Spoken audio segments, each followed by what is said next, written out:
May isang maliit na bayan sa puso ng Pilipinas, ang Rosales. Tahimik at mapayapa ang buhay dito.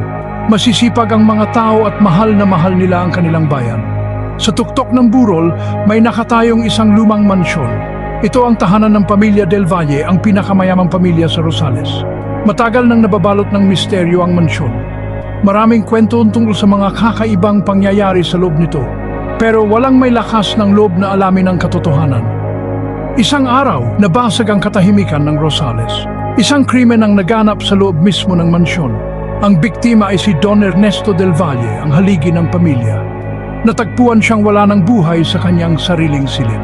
Mabilis na kumalat ang balita sa buong bayan. Lahat ay nagulat at natakot. Sino ang magkakaroon ng dahilan para patayin si Don Ernesto?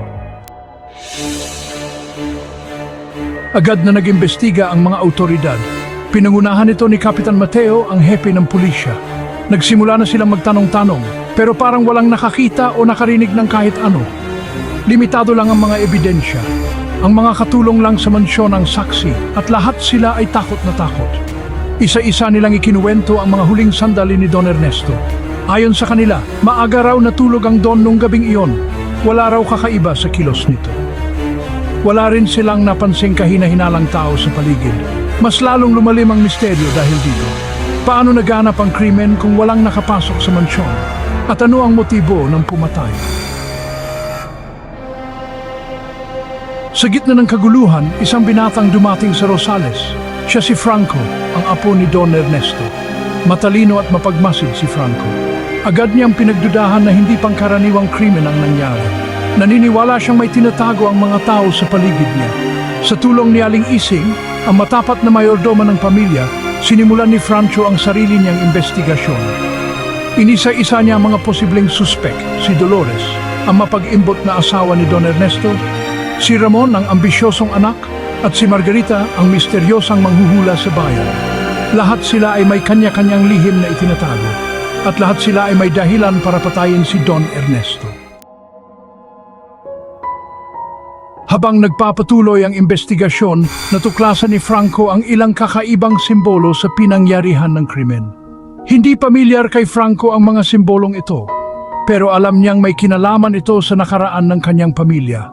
Napagdesisyunan niyang humingi ng tulong kay Mang Tonyo, ang pinakamatandang tao sa Rosales. Si Mang Tonyo ay may alam sa kasaysayan ng bayan at mga alamat nito. Ayon kay Mang Tonyo, ang mga simbolong natagpuan ni Franco ay simbolo ng isang sinaunang kulto. Ang kultong ito ay kilala sa tawag na La Orden de la Sombra o ang Orden ng Anino. Ang kulto ay nag-aalay ng buhay ng tao kapalit ng kapangyarihan at kayamanan. At ang pamilya Del Valle ay may madilim na koneksyon sa kultong ito. Mas lalong tumindi ang takot ni Franco, pero hindi siya nagpatinag. Patuloy pa rin siya sa paghanap ng mga kasagutan. Hanggang isang araw, natuklasan niya ang isang lumang diary sa silid ng kanyang lolo. Ang diary ay pag-aari ni Doña Carmela, ang lola sa tuhod ni Franco. Sa diary, inilahad ni Doña Carmela ang sumpa na bumabalot sa kanilang pamilya. Isinulat ni Doña Carmela na ang kanilang pamilya ay nagmula sa Espanya. Ang kanilang mga ninuno ay mga konkistador na nakipagsabuatan sa La Orden de la Sombra. Bilang kabayaran sa kanilang katapatan, binigyan sila ng kapangyarihan at kayamanan. Pero ang kasunduang ito ay may mabigat na kapalit ang buhay ng panay na anak sa bawat henerasyon.